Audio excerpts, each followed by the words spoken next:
Okay, there it is. All right. Okay, guys. Deposit and bonds, right? Has any of you actually joined? I mean, having this deposit and bonds. I think most of you joined deposits, right? If you've ever get into yourself into this deposit or bonds market, can you give me a thumb up? Can you give me a thumb up? I know a lot of you actually write it down in that uh, risk preference stats, right? Can you give me a thumb up? Awas, bohong itu dosa, dosa masuk neraka, ayo. Okay, so Karen has done it. And then who else? Who else? I think a lot of you did, right? Okay, so anyway, guys, deposit and bonds. Why we start talking about this, having this risk profile? Why do I mention about this risk profile again? Because if we're talking about the, how to say, the spectrum, the risk spectrum between the the risk averse and the risk taker, right? If you're in the risk averse stage, you want it to have as low risk as possible, right? And if you want to as low a risk possible, usually people get into this deposit or bonds. Why? Because this deposit of bonds, they're really actually we're actually lending our money to the country, right? So as long as the country doesn't go default or go bankrupt, then we're safe, we're okay. The thing that you guys need to be concerned for, the first point that we need to be concerned, is that the ability for the country to actually print money, right? So you'll definitely get their money back, definitely. But the thing is, whether the value of that money, for example, if you lend the money 100,000, no, 100 million, for example, like that, right? And the country cannot return you the money. It's too big, for example, like that, right? The country can actually print money, but the money, the value of the money, that 100 million may not worth 100 million anymore. That 100 million may first buy you a bottle of Clio, for example, like that, right? But after the country print money, this Clio doesn't actually value 100 million anymore, right? So that's why be careful for this deposit and bonds. You'll definitely get your money back because it's a country. You're lending your money to the country. But the thing is, talking about value, it might not be the same. This deposit and bonds actually really fit for those of you who are risk averse, because it's very safe. Like I said, you'll definitely get your money back. But it's not necessarily only for the risk averse though, right? If you're risk neutral, if you're risk taker, having your money in the deposit or bonds account might also fulfill your diversification in your portfolio, right? So for example, if you have that baskets, if you have eggs, you might want to put your eggs in many baskets, right? And deposit and bonds might be your hedge to hedge your risk uh, through the higher risk instruments. For example, like if you have 100 million, you might put, like, for example, you might put like 5 million in deposit if you're a risk taker, right? And 95 million in the stocks, for example, like that. So having deposit and bonds not necessarily only for the risk averse, but also for the risk neutral and the risk taker. All right. But it's practically for the risk averse because it's very, very safe. It's very, very safe. So how does deposit works though? So basically, you invest a certain amount of money in the bank in a determined period. You can do a lot of things with the banks. You can put it in the savings account. You just let it sit there, and you're gonna get like what, 0 point something up to 1% annually, right? Interest. Kan biasanya if you put your money in a BCA, for example, like that, and you print your book, you're gonna see that you're gonna have interest atau bunga, right? But it's only like what, 1%. Your tax will be higher than that. Right? So that will be for emergency funds lah, for something that you need daily, day-to-day basis. But for if you want to put your money, you want to invest your money in a bank, you'd rather put it in a deposit or bonds account. How does it work? You invest your money and then the bank will give you an interest. I will give you how I will tell you later how much. Each bank they have different rates. Definitely, they have different rates, and it really depends on how much you put in the money also. So these are the characteristics of deposit, guys. There's a minimum amount of money you can deposit. Each bank might have different minimum amounts. For example, like BCA, I think it's about 7 million, if I'm not mistaken. And then it's definitely provided by the bank. And you need to save your money in certain period. For example, like 1 month, is it 3 months? Is it 6 months? Is it a year? So each you will have the apa sih namanya pilihan. You might have the choices whether you want to put it in a monthly basis or in 3 months. But you cannot take it before that period, guys. So if you put it your money, for example, like, okay, I have 10 million now and I want to put it in a bank. I want to deposit my money in a bank for a year. If you withdraw your money, if you get that money back before a year, then there will be penalties, right? There will be penalties. It's not that liquid. So can you actually take it? Yes, you can actually withdraw it, but you might not get the interest, for example, or you might need to pay a certain amount. So it really depends on the bank. That will be the thing that you need to ask the bank before putting your money into the bank. If I need the money earlier, can I actually withdraw it, right? And what will happen if I withdraw it earlier than the agreed period, all right? So these are the rates for several banks in Indonesia. There are BRI, ada Citibank, Mandiri, BNI, BCA, Bank Sentral Asia nih, ANZ, and the rates for each period or apa namanya, the period that you put your money in is different. As you can see here, for example, like this, right? Mandiri nih, Mandiri.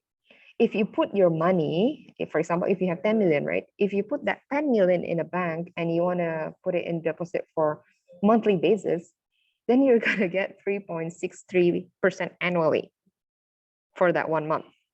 But if you put it for 12 months, you're going to get it for 3.25. It can be higher, it can be lower, sorry, like the Mandiri nih, or it can actually be higher. For example, like CIMB Niaga nih, you're going to get higher. If you put it in 1 month, you're going to get 3% annually. Or if you put it in 12 months, you're going to get it for 3.13% annually. It's different for each bank. So you got to really ask, if I want to put it, for example, if you have that criteria, I want to put it in a monthly basis. I want to withdraw it after 1 month. Then you need to actually do your research. You can call that bank and ask, if I have this amount of money and I want to put it in one month, what is your best rate? That will be the question for the bank. All right. Some of the banks can actually apa namanya, give your money back. I mean, make it apa sih namanya, cumulative. Bisa cumulative. For example, if you want to put it in the bank for 1 month, you can actually ask the bank like, look, I want to re-roll the money. So they will actually, you don't need to actually get your money back, and they will actually accumulate the rate, right? Okay, so if you ask me, how do the bank get the profit though? As you can see here, the interest for deposit interest, if you put your money back, if you put your money in a bank, let's say BCA. If you put your money in the bank, deposit your money in the bank, you're gonna get 3.1% interest. So the bank will pay you 3.1% of the money that you lend, right? For BCA, this one. But if someone, if we become the borrower, if you want to borrow money from BCA, we need to pay here about 7 to 8%, about 7 to 8%. So let's just take the lower rate. Let's just say 7%. And if as the investor, they need to pay they need to pay 3%. So the spread here between 7 to 3%, they're 4%, right? The BTA, the bank will get 4% profit from getting the money, from getting the land money and borrowing it to someone else, lending it to someone else. Is it clear? There's money coming in from the deposit. If people deposit their money in the bank, that means the money coming into the bank, right? And they need to pay 3% to the investor. But if there are people who want to borrow money from the bank, they will get 7 to 8% from the borrower. The spread there for 7 minus 3% is about 4%, right? So the bank will have a profit for 4%.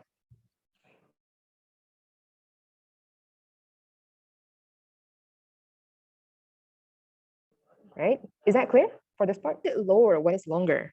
Now, I cannot really say because actually, if it's longer, it should be higher. It should be higher because that means we put that money back.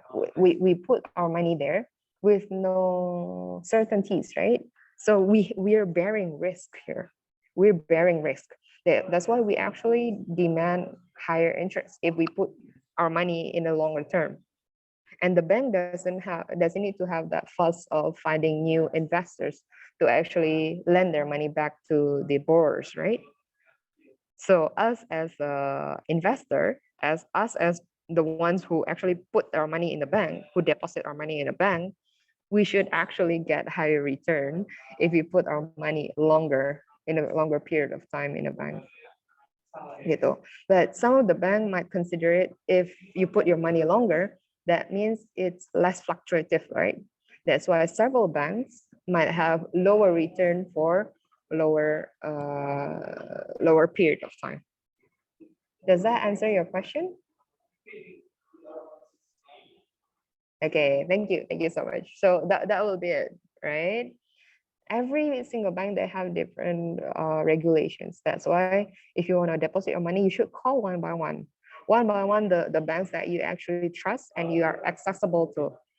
And you must ask, I will give you the brief questions what to ask if you want to put your money in a bank, right? If you want to deposit your money in a bank. So let's say if you have 10 million, right? And the agreement, it stated that for 1 month deposit, and the interest rate is 3.5%. So how much will you get annually? Monthly. How much will you get monthly? This is the rough calculation of what you will get, guys. So the 3.5 here, 3.5% is actually annual rate, right? And if you want to count it monthly, how much will you get monthly? Then for 1 month, you're gonna times it with 1/12. 1/12, because you're gonna get, okay, what is the rate for monthly basis? For 10 million times 3.5% times 1/12, you will get the profit, right? You will get the you will get the profit here. But you need to times it by 80% because you need to pay about 20% for tax. 20% for tax. So you're gonna get 80% of the whole money, right? Of the whole 10 times 3.5 times 1/12 ini. So in monthly basis, you're gonna get 23,333 rupiah monthly, right? This will be the net profit you're gonna get if you put your deposit, that 10 million for monthly deposit with the rate of 3.5% annually. All right, easy? Is it clear?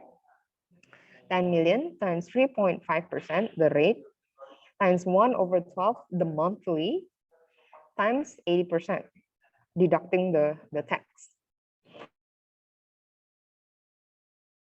If, for example, you want to ask, Miss, how much how much will I get after, for example, like 6 months, if you want to put it in a 6-month basis? Then you need to just change this into 1/2 or 6/12, same thing, right? 3.5% times 1/2 or 6/12. Clear? You can actually change this into 1 minus 20%. But that will be the same thing, right? 100 minus 20%.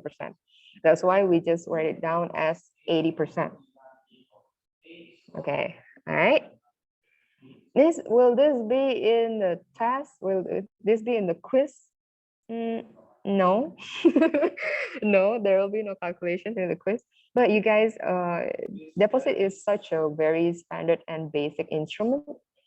So having this knowledge, this general knowledge will be important for your future. So that's why I put it here. That's why I want to, I know it's early morning, but you need to know this, all right? So why deposit though? Why should we put our money in deposit? Because it's fixed rate, and it's higher than the saving account rate and inflation rate. So for example, if you put, like I said, if you put your money in a saving account, cuman sitting there in a bank, then you might get not over 1% annually. But with deposit, you're gonna have about 4 to 5%, and it's risk free. You're definitely got your money back with the agreed period of time, right? There is even a guarantee from the country. If you put your money under 2 billion rupiah, you will get their money back, even though the bank go default. All right. So your money is guaranteed by the country for those under 2 billion rupiah, 2 miliar. Okay. And lastly is that no monthly administration costs. What do you need to do? You just need to go to the bank. You just need to go to the bank and make a deposit account, and you can actually put that money back, money in the deposit. All right. But why not deposit though? What are the downsides? The downsides is it's high in tax. Is definitely high in tax. For example, like stocks, for example, right? For that transaction fee or the not sorry, not the fee, the tax is about 10 to 15%, right? Even bonds they have 15%, but deposit you will be deducted 20%, 20% for the deposit, right? But it's okay because the tax goes to the country, right? And the country actually guarantees that money. It's kind of fair. It's kind of fair. The second one is opportunity cost. We can actually invest in other low risk investment with high returns, such as bonds. I will explain later about bonds, or money market mutual fund, about 6 to 7%. Right? So opportunity cost means there might be better ways to actually put your money in, but of course they have different risk profiles. For talking about risk, deposit is basically risk free. Risk free by means you're definitely got your money back. So yeah, it kind of hedge the all the costs though. And high minimum amount to deposit. So like I said, there's a minimum amount. Each bank, they have different minimum amount. So you gotta ask your bank, how much can you put your money into their deposit. So again, how to sign up? You just go to the bank. You just go to the bank, for example, like what's the closest to you? Is it Mandiri or BNI or BCA? Go to your bank and you're gonna get this certificate. Ada sertifikatnya itu. So if you want to take your money back from the deposit, you need to bring back that certificate and change it to you, exchange it with your money. All right. I did this before.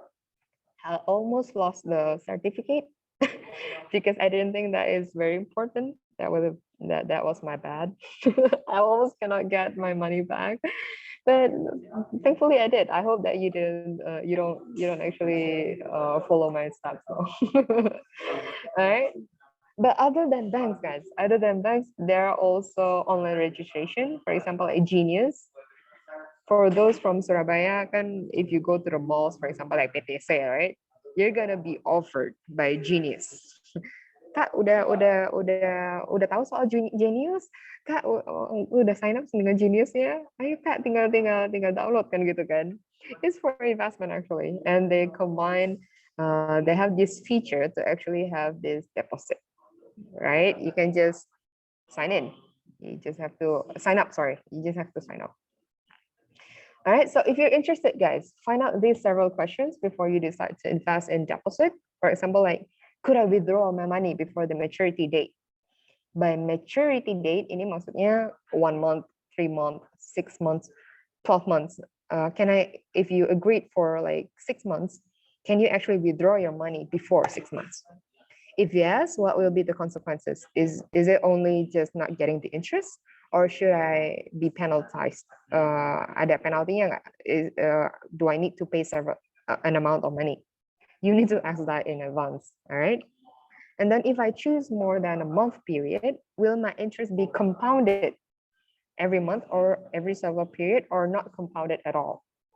So like I said before, you can actually, for example, if you agreed for 1 month, can you actually not take the money and continue having that deposit there? If yes, can it be compounded? For example, if you put your money there for like 10 million, yang tadi ya contohnya, if you put your money 10 million and you got 23.333 rupiah that month, can you actually reinvest, redeposit your money in that bank for 10 million 23.333 rupiah, and you'll get a higher return after that, right? That means compounding interest. So will you get compounded or not, right? Those are the questions that you should ask with the banks. That will be the basics one. All right. Up until this point, talking about this deposit, which is actually very, very basic, but might be new to several of you.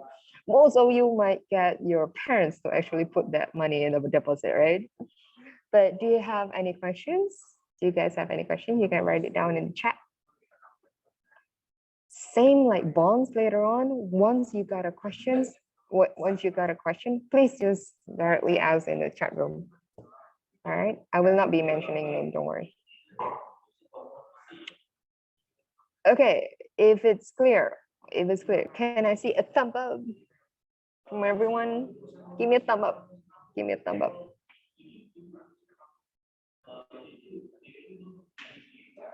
Effie, Johan, Nicholas, Matthew, Alex. Awesome. Okay, it's quite easy, yeah, for the deposit, yeah. Just putting your money, you get about 4 to 5% interest, and it's free. It's risk free. It's very safe. You'll definitely get your money back. It's just that you might lose opportunity costs to other instruments, for example, like bonds. Right? What is bond? Is it this guy? Aduh, garing banget sih. Susah kalau bisa 7:30 class deh. No, guys. Okay, this is James Bond, right? Very handsome, very cool. I love him. But it's not that bond. So bond is actually a formal agreement issued by borrowers as the evidence of borrowing money to investors.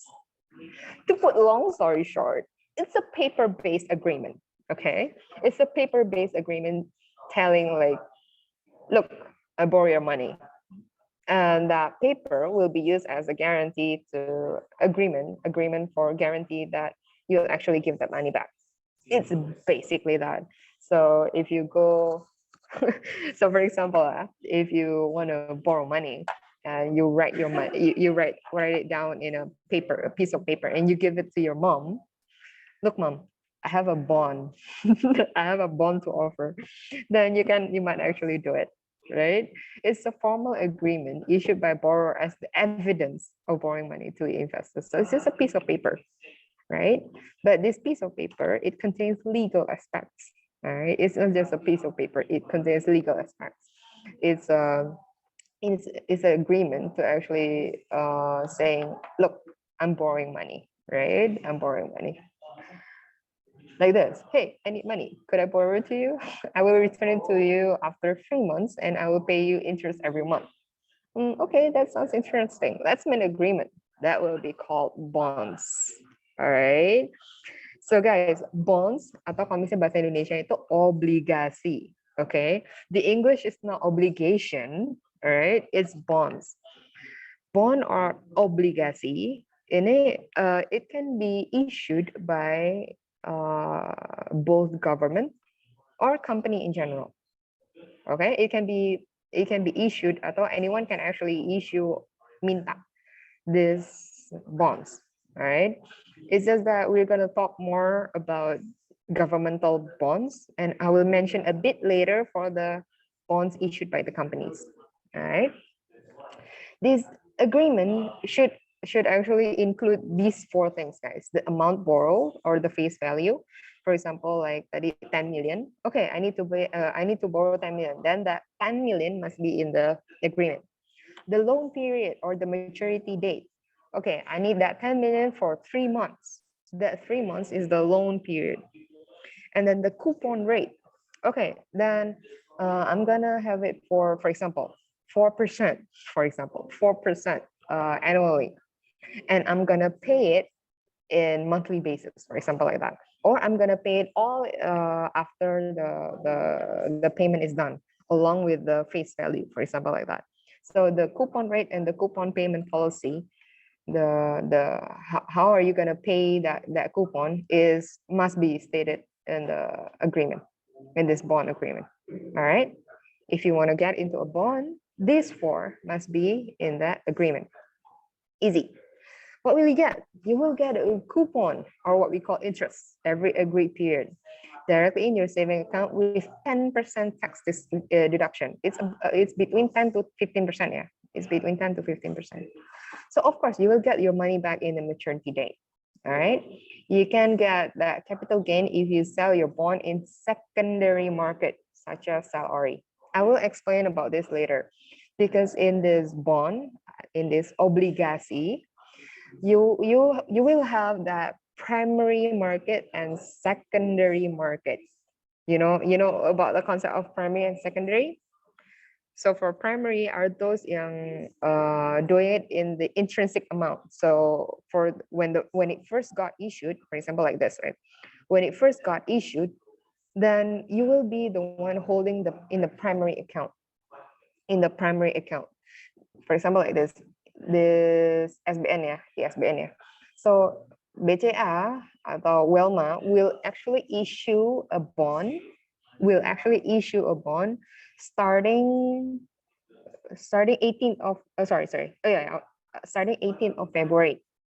So if you actually join between 25 of January to 18th of February, then you will be in a primary market. You'll be in a primary market. And the tenor atau the period is 3 years here. It's stated it's 3 years, right? It will be done in 2024. If you're joining this SBN ORI between this 25 of January to 18 of February, then you will be in a primary market, right? In the primary market. But if you join in the middle, if you, for example, in the middle of the way before 2024, you want to sell it in the secondary market, you want to sell it to someone else. If you want to sell it to someone else, then you might have different pricing. All right. I don't want to confuse you first. How to actually read this paper. Basically, it's just that this is the date that they will actually, the maturity date, the date that they will give you the whole money back. And the uniqueness, I'll just say uniqueness about this bond is they're traded with the 100 millions. Okay, 100 millions. So if you can see here, let's just say the counter BCA jual ya. So if you're the buyer, if you want to buy a bond, we should see the harga nih. It will all be 100 million in the end anyway. So for example, for Indon 22 nih, the first one, for Indon 22. In 25th of April 2022, 25th of April 2022, you will get 100 million anyway. But the price in the secondary market, if you want to trade it, if you want to buy or sell it in the secondary market, it can go lower. Nih ada kan, ada yang lower than 100 nih. You can go lower or you can actually go higher than 100. Nah ini apa nih yang menarik nih? Because the market is fluctuating, right? It's the same like stock market. It's the same like, for example, like forex. The price is fluctuating, depends on the supply and demand of the market, right? If the demand is quite high, they can go very, very high, guys. So instead of 100, you might get 118.35, for example, like that. For example, yeah. But you might just sell it for 96.4. Let me just give you an example. I was in the SBN Ori before. I put my money in the SBN Ori, and the value is actually 100 million, kan? But I don't pay 100 million, guys. It was 98 point, damn, I forgot. Let's just say 98.5, okay? So I just put my money in 98.5 million, and I sell it for 100 when the price is actually 110 that time, 110 million. So I got that capital gain, right? I got that capital gain, 110 minus 98. So I got about 12 million. That was the capital gain. That was the capital gain. Ditambah lagi, adding the coupon. So it's not just the capital gain. That was the first thing. The second thing is the coupon. You're also gonna get coupon. And how much will you get the coupon? It depends, guys. For example, like this, it can go as low as 1.85. It can go as high as 5.37. It really depends on the market, right? Sorry, about to the bond itself. So for example, if we take this 5.375 and the agreement here, it's paid every month. Ini tingkat bunga tetap fixed rate, and you're gonna get it for every 15th of the month. Then if we pass selling it after the 15th, then we're gonna get the coupon, right? Right? So that 12 million, the capital gain plus the coupon, that will be what you get if you got into a bond market. Okay, different with deposit ya. Kalau misalnya deposit kan you will only get the interest. That's it, only the interest. Bunganya doang. But if you get into a bond market, you will get the capital gain. You might get the capital gain in the secondary market. You might get the capital gain in the secondary market plus the coupon. Coupon ini kan kayak interest ya, same thing lah. You might get the capital gain and the coupon. All right, interesting. This is just a list of bond names. So bond ini kan konsepnya, if for example the country is having projects atau they're selling items, they want to export, for example, like that, then they need money, right? They need initial money investment. They will actually borrow from the market, and they will issue bonds. This will be used for each projects. Jadi if you can see here, there are a lot of Indon 22, Indon 22 new, Indon 23 new. So this will be for different kind of projects. Indon 29 gitu. So you don't need to know deeply about that, like what each of it means, but you need to know how to read this part idea. The price, the yield, you want it as high as possible, and how much coupon will you get? All right. Usually, if it's just left for like a year, ini kan jatuh temponya, the maturity date in 2022. Now it's 2021, right? So you'll get like for about 1 year left. This price is usually will be stable, because at the end of this 25th of April, the price will go back to 100 million anyway, right? So the price here should be stable. The yield should be stable too. Okay. Ini masih agak susah nih. If I explain deeply about it, you will be confused. But the thing is, what you need to know are the benefits, or the returns that you're gonna get are the capital gain and the coupon. Nanti if you're interested with this more, we can discuss about it even deeper. All right. I don't want to confuse you. So those are from the banks. Those are from the country. You will get it through the banks, right? But there are also from the companies. Okay, so for example like this, ada Kimia Farma, ada from Klipan Finance nih.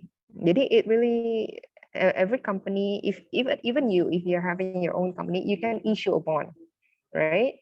But what you need to see is actually this rating. What differentiate bonds from companies and the government? They're rated, guys. Just the same like P2P, what we discussed last week. Ada yang BBB, ada yang AAA, ada yang AAA. Ini really affects the coupon rate that you're gonna get. Of course, the lower it gets, kan paling bagus AAA ya. That will be the top notch. That will be saying like, okay, this is very, very safe.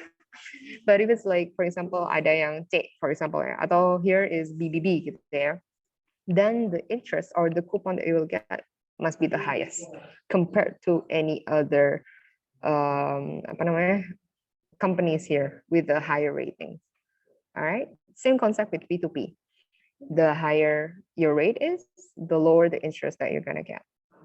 Okay, the lower the rating is, the higher the interest you're gonna get. High risk, high return. Okay. So how do you calculate the coupon? With the same exact example. With the same exact example. If you have 10 million, the coupon is stated 6.3 annually and paid monthly. How much coupon will be transferred into your saving account every month? 10 million times 6.3 times 1 over 12. And monthly, yeah? Times 1 over 12 times 85%. Because the tax is only 15%. Different with the deposit, yeah. Deposit kan 20%. That's why it's 80%. Now, because the bonds, they have 15% tax, that means it's only deducted by 15%, right? So 1 minus 15% equals to 85%. You're gonna get 44.625 compared to yang tadi tuh 30 something 23.3333333. So which one is higher? Definitely which one is higher? Can you put it in the chat? I know it's obvious. I just want to see your participation, that's all. Can you type in the chat? Which one gives a higher return though? Is it the deposit or the bond? If you have the same amount of money and you want to put it in the same period of time. Bonds. Okay, it's quite obvious, right? It's quite obvious. So why bond? It's fixed rate, similar with the deposit, right? Some of the bonds, they have floating rate, yes, but for most governmental bonds, they're fixed rate. And then it's risk-free because again, if you put it in the governmental bonds, then you're gonna get your money back anyway. If they cannot pay you up, they will just print money. Yeah, cash in. And then coupon tax is lower than deposit, definitely. But why not bond though? Why not bond? Oh yeah, one more thing. Bond gives you flexibility. It's not the same like deposit, you need to put it like 1, 3, 6, 12 months. For bonds, you can just get into that bond account market at any time of the secondary market. Okay, but why not bond though? It's market risk because the higher interest rate leads to lower bond rise. So it's really depending on they have this interest rate risk and the market risk, right? And it actually has default risk if you're putting your money in those bonds other than governmental bonds, okay? Other than government bonds. But if you put it in the government bond, that means it's risk-free, all right? And then the liquidation risk. It might take about 2 days to actually liquidate your money. So for example, you need that money back, right? You cannot get it today. You should just request and that money will be transferred back to your account in 2 days. The same if you start getting into the bond market, yeah, you need to have that bond account first. So make sure if you, for example, you want to join the primary market, the first issued one, you need to make sure that you have that bond account before getting into it, all right? Don't be confused. You can just go to the bank and ask the people there to actually make you that account. Okay, don't be confused by that. All right. So how can you purchase government bonds? You can go to BCA, Bareksa. You can have different types of methods, and the video tutorial of how you could purchase government bond in Bareksa is attached in your Moodle. I will attach it in the Moodle later. All right. So guys, if you're interested, find out these several questions before you decide to invest in bonds. The first one is, could we take or sell the investment before maturity date? All right. So mostly yes, mostly yes. And if it's no, is it worth it? You should actually ask the banks first. You can just go to the bank and ask a question. And then when is the issuance government bond schedule? How much is the coupon rate? So this for the second question, guys, get to know bankers. Okay. You don't actually have to have insiders, but you can just go to the bank and get look, guys, I wanna know more about this bond market. Who should I talk to? And in this digital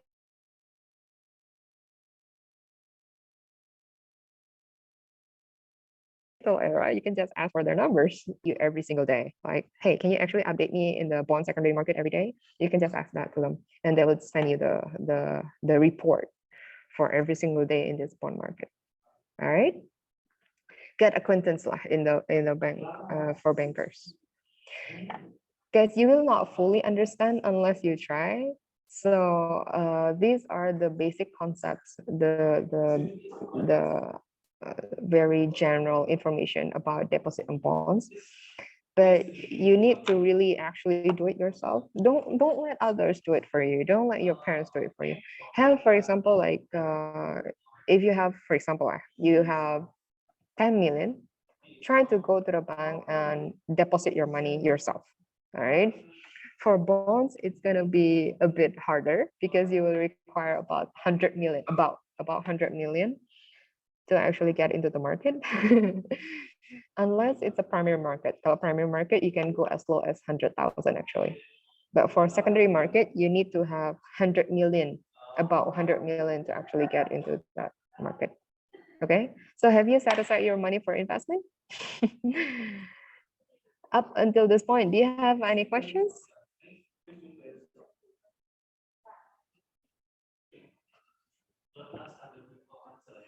Any question? I bet there are several questions regarding this primary and secondary market. Primary market namanya primer ya. Kalau misalnya bahasa Indonesia kan primer ya.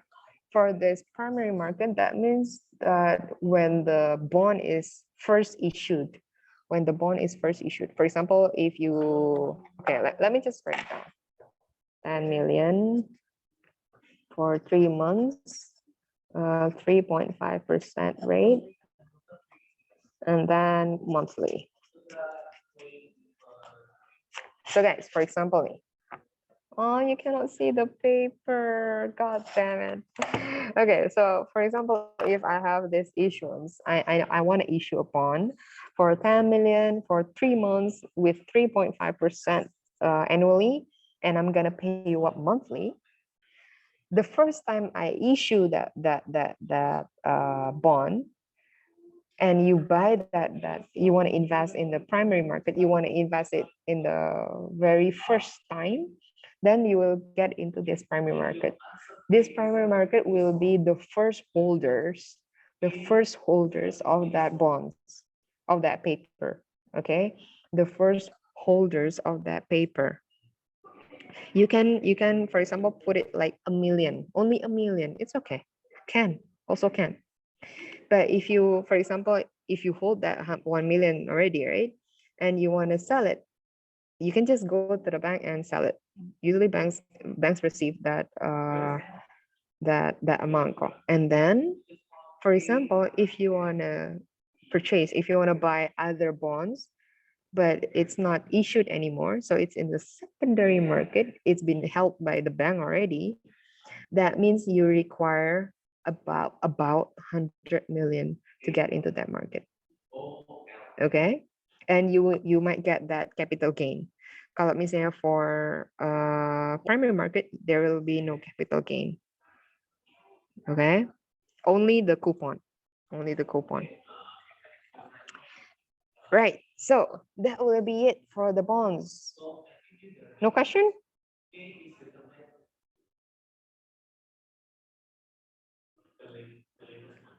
Miss, can I? Okay, okay. So if you want to talk to me later regarding this bonds and deposit, feel free. I will talk more in more details. But I hope you get all the general details though, general information. If you're clear, can you give me a thumb up? Can you give me a thumb up?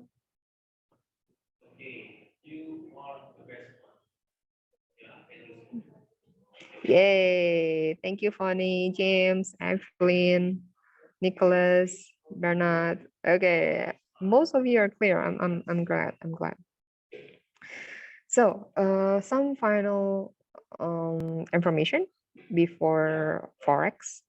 Before forex, nih. Next week we're gonna have the class at 7 p.m. Okay, we're not gonna have this general class like today. Not in the morning. Still in Tuesday, but at 7 p.m. And for that, can you please answer these questions? This will be for the assignments, okay, for next week. Just find the EPS and the PER. The PER, I just call it PER lah. EPS sama PER-nya for each of the stocks. Okay, for each of the stocks. You can find out what EPS or PER is in Google. Okay, so find out about it and fill this up, calculate and fill this up. And how will you distribute if I give you 10 million and assume the only investment you can invest is on those three stocks? Assume the only investment you can invest is on those three stocks. How will you distribute that amount of money to invest? The tips here, a little tips, you don't actually have to put all 10 million in these stocks. Okay, you can just keep some for later. But if you have 10 million, how much will you how will you distribute that 10 million into these three stocks? Okay, you don't have to invest in all companies and you need not use all the money. Give your reasons why. For example, if I put 3 million in stocks corporation and 7 million in Captain Corporation, why? Because la la la la la la la. Okay, that will be for next week. Please make sure that you download Stockbit already. And I will open an open class in Friday. If any of you want to know more about the stocks in advance, I will discuss a little more also about Stockbit. All right. So Friday evening, I will open a stock class, especially about the Stockbit, and we will have questions and answers there if you want to join. Okay. So yay, next week we're gonna have this talk. Like I said, it's not gonna be at 7:30 a.m. It's gonna be at 7 p.m. Okay, 7 p.m. WIB. Okay, and we will have a guest lecture called Dr. Danin Witeja. He's an Indonesian capital market investor. He's actually a doctor now at Rumah Sakit Royal Surabaya, and he's actually my husband. But in some aspects, he's a much better investor than me, to be honest. So that's why I want to let you guys know that even doctors can do investments too. And let's just see how he started all this stock investing and how he managed to actually survive the market. All right, that will be for next week. It will be moderated by our Timothy Jason Lianto, by Timmy, and I put him here as the financial market enthusiast. Okay, so thank you so much, Timothy, for wanting to be the moderator for this event. Where's Timothy here? Is Timothy here? Oh, Tim, are you here?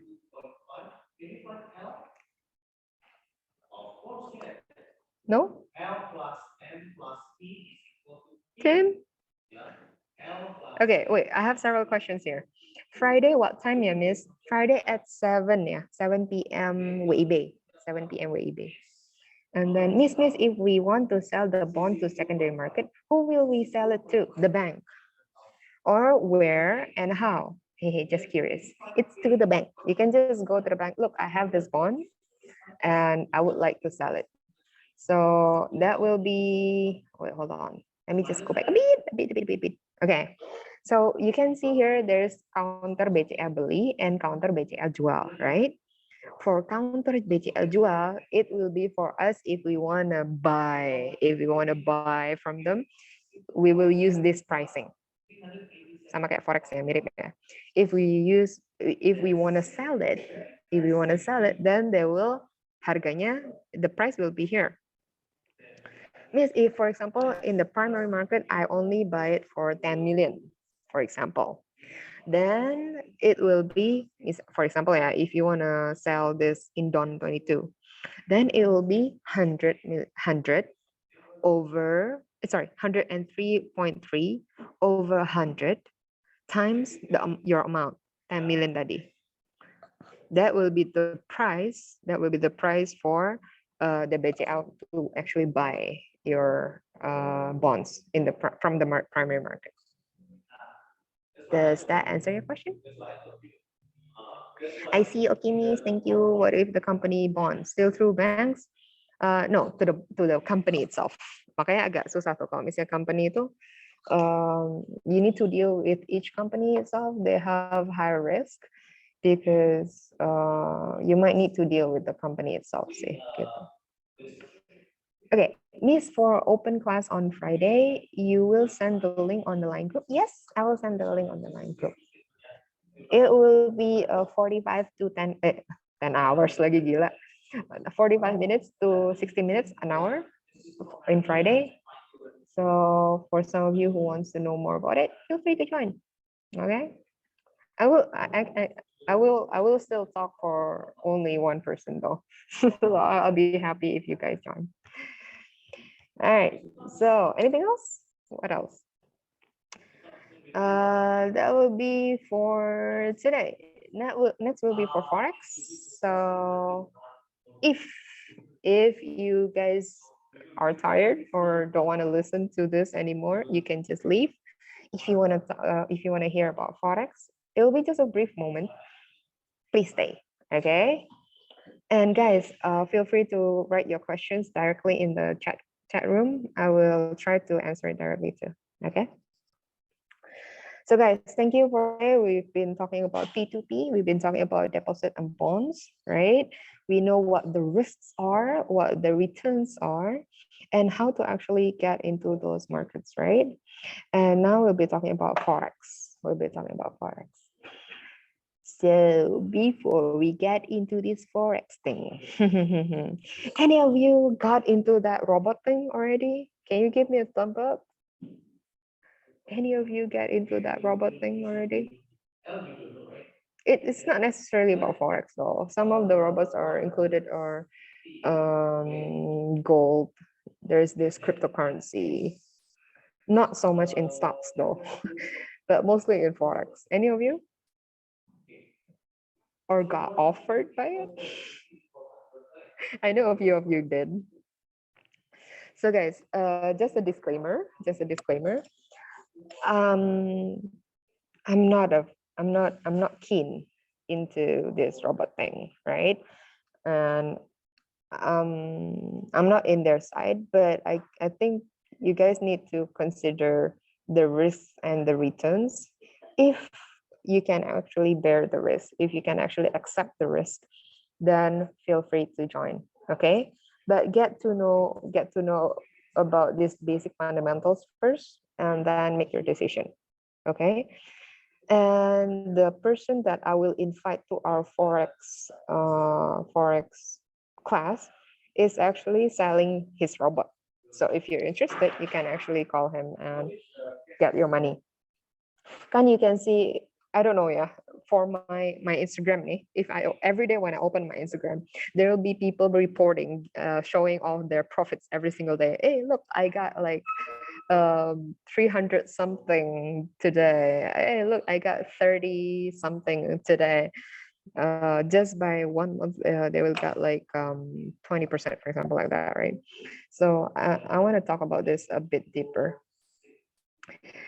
right? So this forex, guys, let's just not talk about robots first. Let's just talk about the forex itself first. Okay, so forex is such a very fluctuative market.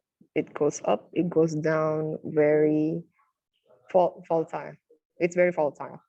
So for stocks, comparing to stocks, yeah, if for stocks we 3 to 5% a day, it would have considered quite high. Okay, 3 to 5% a day is considered quite high already. But for forex, 3 to 5% is nothing. It's just it's okay. We don't gain quite a lot. It's okay. For forex, it can go up to 5 to 20% a day. It's very high. Yeah? It's very high. So for example, if you have 100 million, 100 million, you can lose 20 million in a day, and you can gain 20 million in a day. That's quite high, right? Right?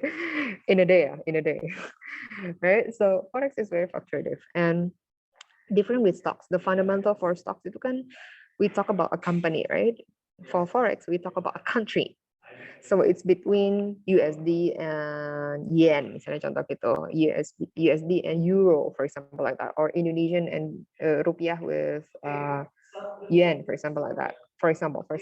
So it's between one currency to another. Foreign exchange, right? Forex is foreign exchange. So as simply as if you go abroad, if you go vacation gitu ya. Oh, look, I want to go to US this December for Christmas, for example, like that. And you might need US dollars, right? They don't receive Indonesian rupiah. So the time when you convert your rupiah to US dollars, you're actually having this forex transaction already. That goes as simple as that. Okay, if you go to a money exchanger and you exchange your rupiah with the US dollars, or when you go back from US and you change your US dollars to Indonesian rupiah, then you're having this forex trading already, trading between Indonesian rupiah and US dollars. Okay, very easy concept, right? From there. But how about for forex trading though? Why are they graphs? Why are they graphs and why is it so volatile? Well, because it's basically depends on the supplies and the demands of the market. For example, if US is suddenly having this huge export, for example, like having this huge export, then the US dollars will, for example, rise, right? Definitely it will rise because there will be more people need that US dollars to actually buy or import that stuffs. So the demand for this US dollars gets higher. The price of US dollars is higher, right?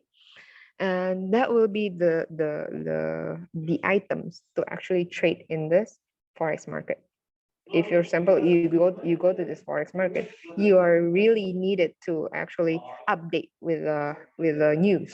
Okay, we really update with the news, and it's not like stocks. It can you really need to pay attention to it. All right, but there are several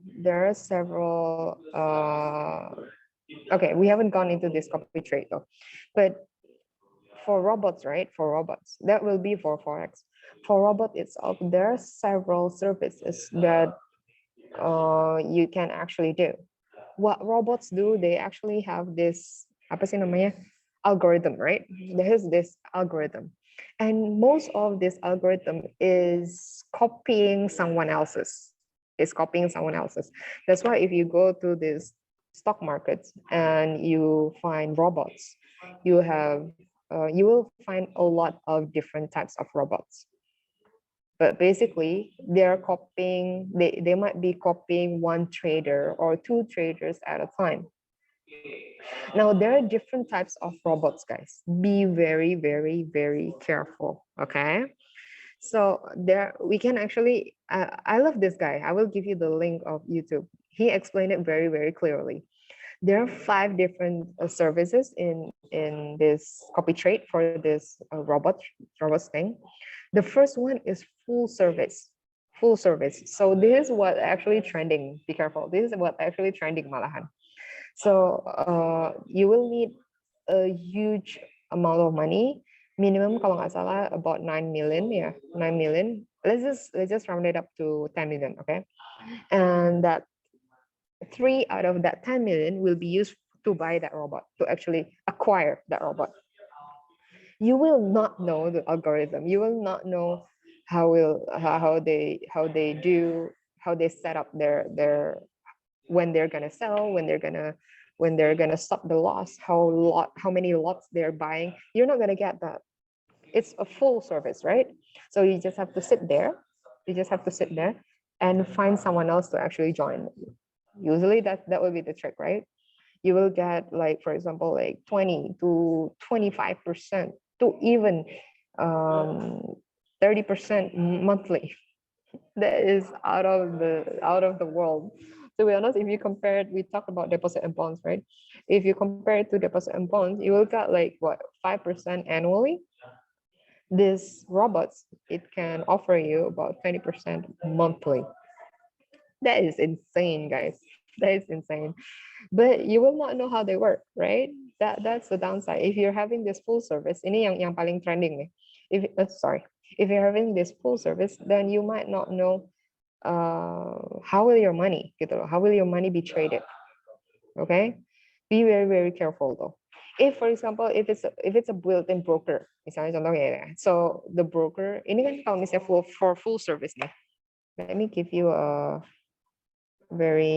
do they have this whiteboard? Wait, hold on. Do they have whiteboard? Yes, they do. Okay, so guys, for full service itu, usually there's this oh my god, so ugly, I'm sorry. And then there's this robot, okay? There's this robot. And there's this broker, right? There's this broker. So there are three parties. You need to pay the robot to actually acquire the robot.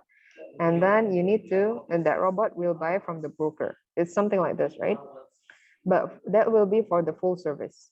Tapi kalau misalnya for built-in broker, it will go directly from you. And then there's this broker. And the broker has a built-in robot. Aduh, jelek banget ya. I'm sorry. Now, this one is okay. This one is okay because you can actually, why? Because you can actually control your investment.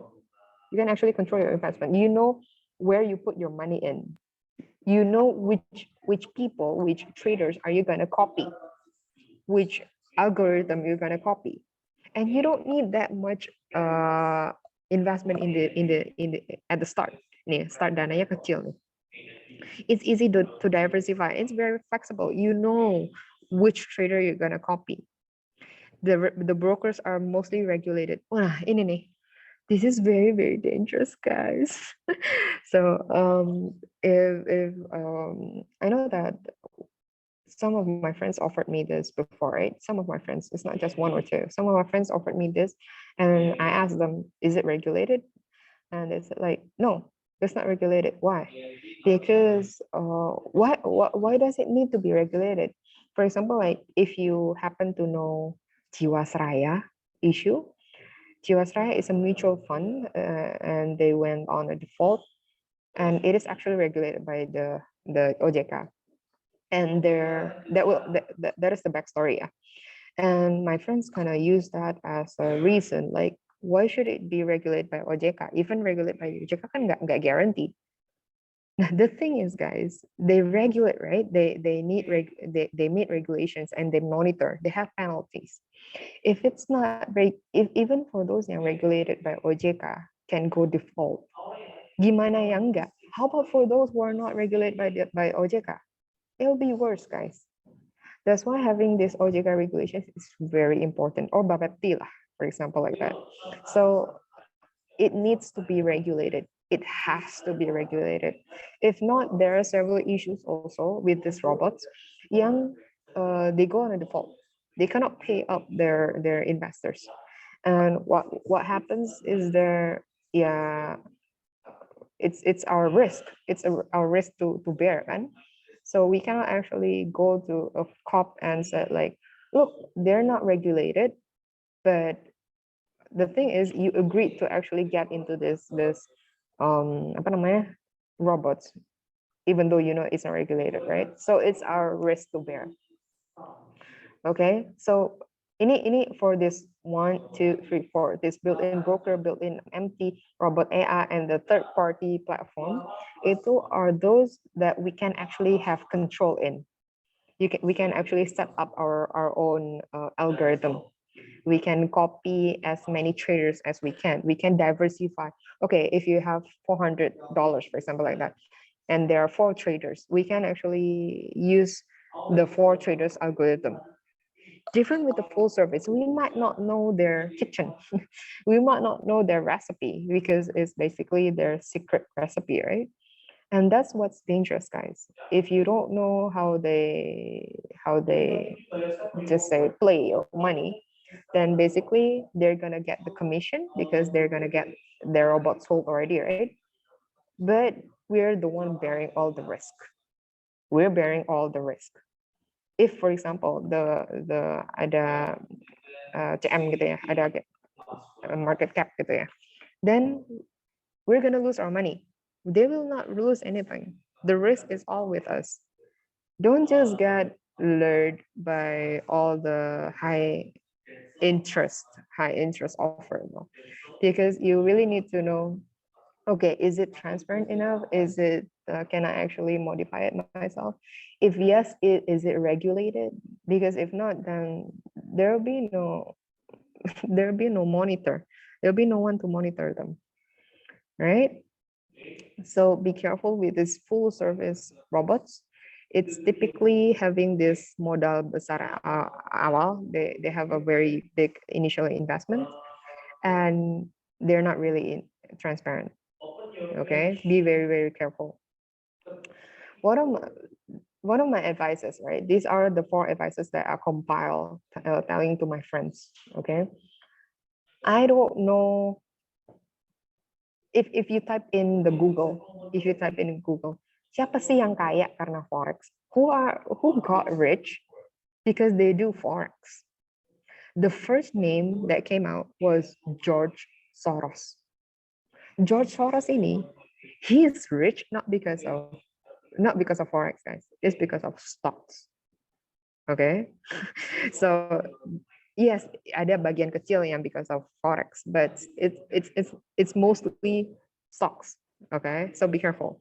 I don't know any of the top 10 richest people in the world who are rich because of forex, because it's a zero sum game. Okay, it's a zero sum game. One must lose for our for us to win. Okay, one must lose because for us to win. This is a zero sum game. There is a moment that not everyone can win anymore. If the market is too saturated already, you will not gain as much anymore, guys. Okay, so be very careful. It is good for speculation. It is good for trading, yes, but it's definitely not for investment. Okay, not for long term, especially investment. Be a smart trader. Make sure that the broker is regulated. You can visit this website, wikifx.com or forexpeacearmy.com, to actually make sure that they have the same ratings, right? And make sure that their ratings are above 6. Okay, make sure that it's well regulated lah, intinya gitu. And don't buy a black box. By black box here, I mean the for the algorithm, guys. Make sure that you know what you put your money in. Don't just learn by things yang too good to be true, because it might just be it. It might just be too good to be true. By black box, you mean I meant by putting your money, for example, like 10 million, and just sit there and monitor how the money grows, like 1 to 2% a day, kayak gitu. It's too good to be true, guys. Okay. So don't buy a black box. Make sure you know how your money is being diputerin itu gimana sih. Don't buy a black box. Know what you put your money in, and use a reasonable. Make sure that the robots or the company of forex itu use a reasonable marketing system. If they use an MLM system, it's okay. It's okay, as long as it's reasonable. By means is MLM is a marketing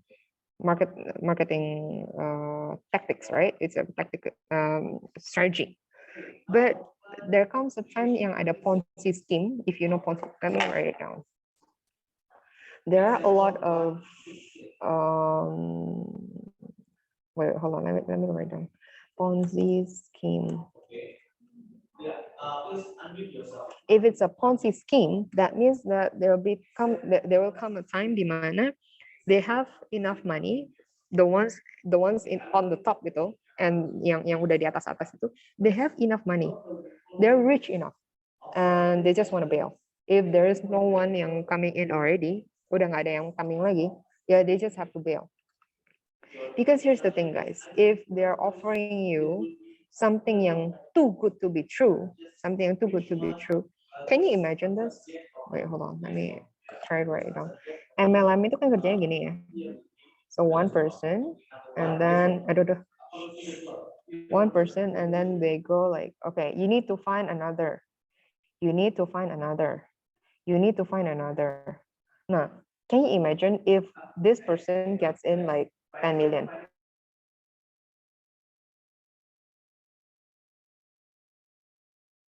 This person gets 10 million, and they will get like 5 million a month. Gitu. Ini 5 million a month. Dapat dari mana if it's a Ponzi scheme? From these people. This guy got 10 million. This guy got 10 million. This guy got 10 million. This guy got 10 million. That means from this level, they got 40 million, right? They need to pay here only for 10. Where the rest 30 goes? To the owner. The owner got 30. Once nggak ada orang lagi yang join nih, there are no other people joining, you might lose everything, guys. Once this guy is rich enough and there's no one coming in, he just need to bail. Now that will be called Ponzi scheme. Oh, jelek banget sih. I need the real whiteboard, guys. Okay, this will be called a Ponzi scheme. So be very, very careful, guys. Be very careful of what you're investing in. Make sure that they use a reasonable marketing system and they're not using your money to pay people before you. And they're not using people yang baru join to actually pay you. Because once it stops, there'll be a time when it stops. So what to do? If you want to join the hype and you want to try like, gimana sih cara kerjanya gitu kan? If you want to join the hype, then it's okay to join, to actually speculate for a short term, but use your cold money. By cold money, it means don't use money you use for your school, for example, or the money that you have saved for your wedding, for example, like that. Don't use those money. Okay, use cold money yang nggak terlalu kepake gitu. If you have 10 million plus, okay, and start small. Don't put all your money suddenly like, okay, because I need a high return, I want 80 million a month, for example, like that. I'm gonna put like a billion in already. Don't do that. Start small, okay, and try to withdraw every single week. Try to withdraw. Make sure that you can actually get that money back, okay.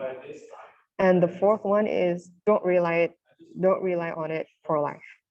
Make sure that you do something else on the sides. Don't just rely yourself on forex. Even later, you don't use robots. Even later, you want to trade your own without robots. Don't rely yourself on forex. Okay. All right. So even if you know the GCG Asia, ini udah isu yang paling ketat nih yang paling nge-boom yang lalu because of this forex. So Bapepti called the GCG Asia. They don't have any regulation. It's not regulated by Bapepti. It's not regulated by the OJK, and it happened. Isunya meledak lah.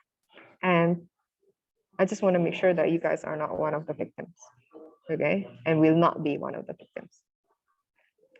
That's all, I think, very briefly about this forex gains or forex robots, about our robots in particular. Do you guys have any questions regarding this?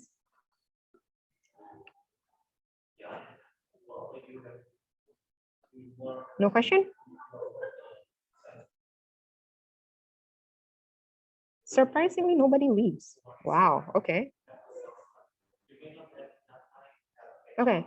On Friday, after talking about stocks, if we want to talk more about this forex, feel free. Okay, just leave after we talk about this forex thing. Okay, so guys, if it's clear, can you give me a thumb up?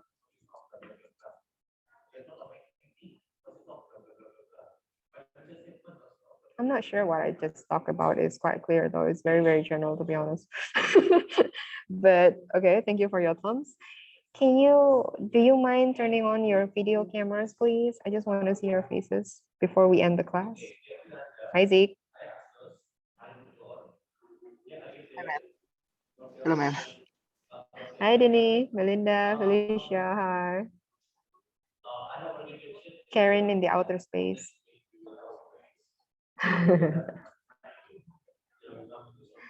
I'm in the toilet. Okay, don't open your camera, please. All right. Okay, so guys, thank you so much for today. We've discussed about a lot of things in 8, 9 in about 1.5 hours. Wow. Okay, so if you guys have any more questions, I'm open for discussion, but I'll open also another open class this Friday to talk about stocks, and you can leave for another forex talk after that. Okay. Don't forget that next week we're gonna have a class in the evening, okay, 7 p.m. WIB, not 7:30 a.m. WIB, but 7 p.m. WIB next week.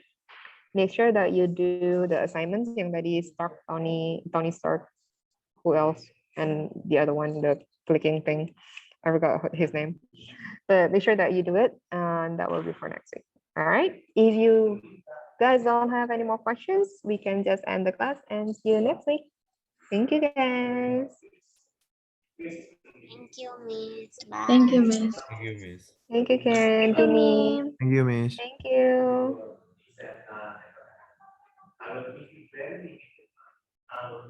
Thank you, Angel. Thank you, Melinda. Fedora, you did great. Thank you so much. Thank you, Hannah. I stop the recording now.